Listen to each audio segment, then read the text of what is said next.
Well, there's a couple of questions that'll come in the in between stage, but ultimately, at the end of the day, the landlord's goal is to get into court and find some sort of solution. What does that solution look like these days? Is it we're a formalized payment plan, even though they might be a handful of months behind, or is it really going after getting them out? I know it might be a case by case, but what for the middle of the road where you're not sure if they're screwing you or not sure if they are legitimate type scenarios, is it more after a payment plan?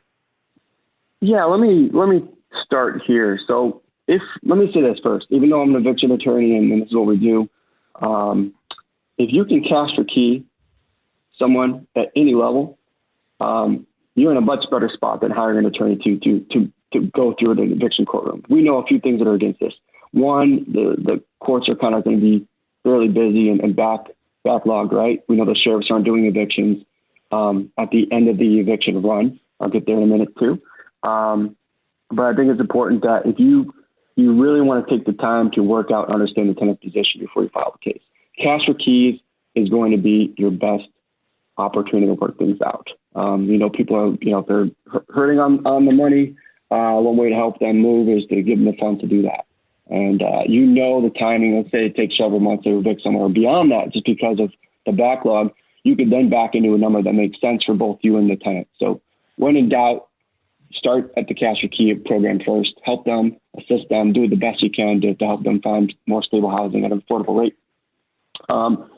But Mark, if you want real quick, Tom, just to chime in there too, like, and if you've tried cash for keys and it hasn't worked, well, now you can serve the declaration, right? Now you have a little bit of, maybe leverage isn't the right word, but, oh, this is real. All of a sudden the tenant for the first time has seen something that, ooh, like this might actually go to court. Like maybe I should start considering.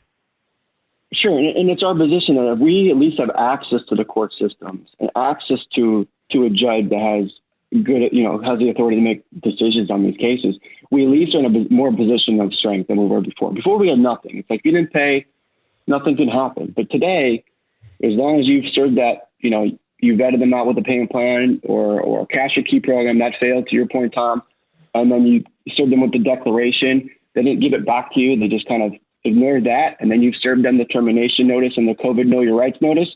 You have the green light to file the case.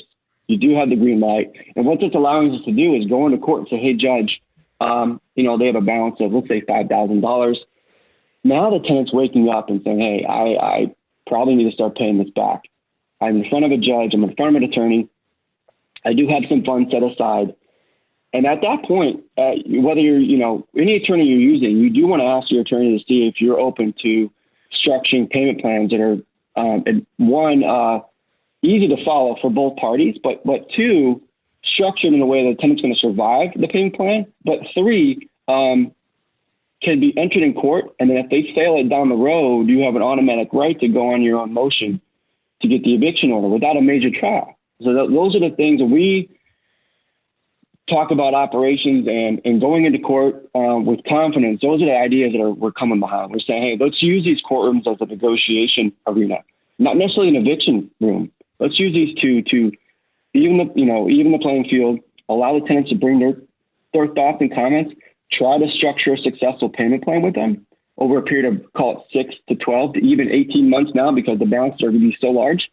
We're understanding how to structure those in a really, buttoned up way, because we know, working on the operations side, in the landlord environment, I know what successful payments look like. So we know how to structure those in court. We know how to structure them on the front end. But forget about the payment plan. If they're able to say, hey, I can't afford the rent, I'm willing to move out because you filed this case, will you dismiss this lawsuit against me if I move out?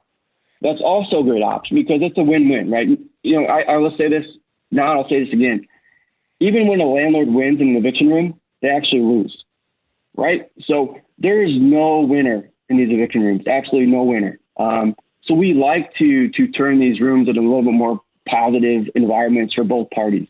It doesn't necessarily be a seek and destroy proposition for both sides. So we like the fact that courts are opening.